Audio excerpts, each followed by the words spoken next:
Hi friends, this is Marina Shepelsky, the founder of the immigration law firm Shepelsky Law Group. Today let's talk about the difference between the I-601 versus I-601A waivers. And it's a super complex process. And before I say anything else, I highly recommend you get an attorney to help you with one or the other. But of course, I'm always giving this information to you guys so that you are educated consumers when you hire an immigration lawyer to help. Okay, first of all, when do you even need a waiver? You need a waiver when you did something wrong from the immigration's perspective. Just think about it. If everything is fine, you don't need a waiver. If you came with a visa, you didn't break your status, you didn't overstay your visa, you never had an arrest, you have a way of getting a green card through a spouse or whatever, you don't need a waiver. The waiver is for people that have problems. Let's just start with that. You have a problem as far as immigration is concerned if you overstayed your visa and you don't have an immediate visa category available to you that forgives your unlawful status. For example, a spouse who's the citizen, or if you're a parent of a U.S. citizen over 21. Then it doesn't matter if you worked here illegally or you overstayed.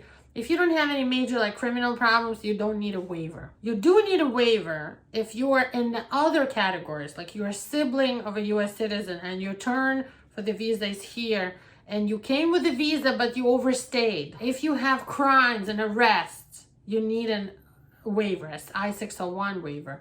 Or maybe even I-601A and the 601. I'm just trying to go through the examples of what's considered a problem, what I'm calling a problem with immigration that you need a waiver for. So unlawful presence, overstaying your status, arrests, fraud or misrepresentation, meaning you lied about something in your forms or you failed to mention something. You were too quiet. You never mentioned something. I had a client recently who never mentioned that he was in the United States before, was deported, left, and came back. And then thinking it's an old case, and they had a lawyer who probably didn't ask them all the right questions, they filed for a family petition and never mentioned that old deportation.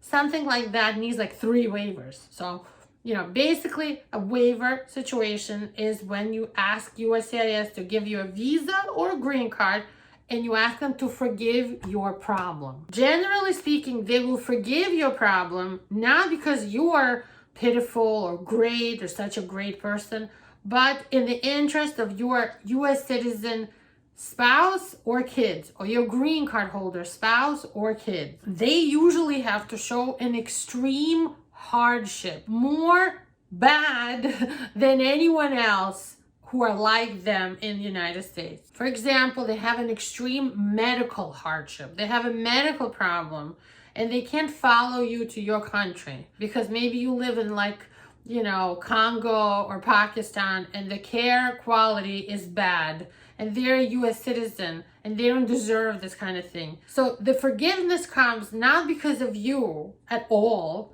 but in the interest of the U.S. citizen. We are trying to protect the citizen or the green card holder kids or the spouse. They are called qualifying relatives. So the waiver works because of them. They're the ones you have to talk about in your story that you write, the declaration in support of this waiver. You have to attach medical documents in support of your waiver. You have to show that they have a medical problem. Or if you are the only breadwinner, that's usually a weak case.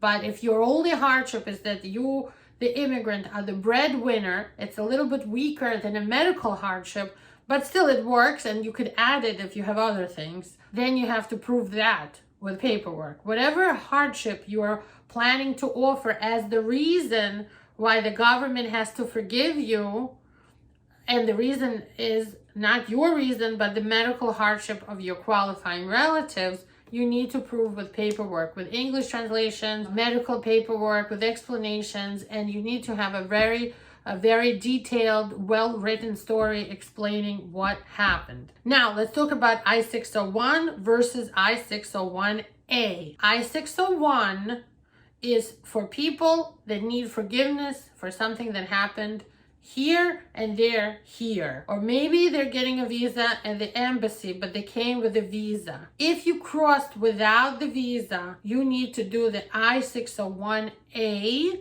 and you will need to go to the embassy once the I-601A is approved. I-601A is an advance permission for you to come back when you entered without a visa and only then filed some petition. And the reason you need a different form to forgive the fact that you came without a visa is because the coming in with an inspection of the visa transfers the jurisdiction over you here. In that situation, an I-601 alone is enough. However, if you didn't have a visa, you crossed the border without inspection, then the jurisdiction, the power to make a decision over your family case or, like a work visa case or green card case, never crossed into the United States. So you need the waiver I-601A to forgive whatever the problem is, and you will need to go back to the embassy because only they have the jurisdiction over you. I hope this was helpful. This is such a complex process that I could talk for hours about this, but I wanted to talk about the main things that qualify you and the kinds of waivers that are available. Let's go real quick about the categories of hardship that exist. And if you're hitting any of these categories, you can give us a call and we can start your waiver case today. But basically, as I mentioned, medical problems, health problems are number one highest category for waivers. You need to show some specialized treatment, medical or physical, that the qualifying relative, your U.S. citizen, child, or spouse, is going through in America and they won't be able to get it overseas. You have to show how long the treatment is, that there's no available treatment like this in the country, that they will have to do this over and over again for a long time, that you are taking care of them. They need you to be here to take care of them, that you're taking them to the doctor. Criminal history is a big one. Financial hardship to the relatives.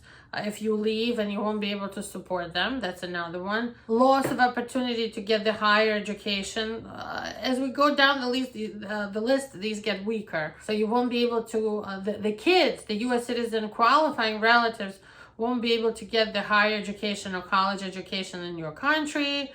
There's no jobs for them in your home country. Your immigration history, family ties to the United States for them and for you. Maybe they don't speak the language. Good moral character for you and for them. Anything that you're mentioning, the equities in your favor. In other words, you being a good moral character person. You living in the United States for a long time. You lost your ties to your home country and now all of your ties are with the United States. All of this goes into the waiver. And the 601A waiver, I'll have to be honest with you, is a little bit more hard to get, a higher burden to meet. So once again, I'm repeating myself, but please get a lawyer to help you. We are very happy to help you with this. Give us a call. Our team of attorneys and experts is qualified. They worked with all kinds of countries and situations and hardships and qualifying relatives, and they will definitely help you get a green card or an immigrant visa. Bye-bye.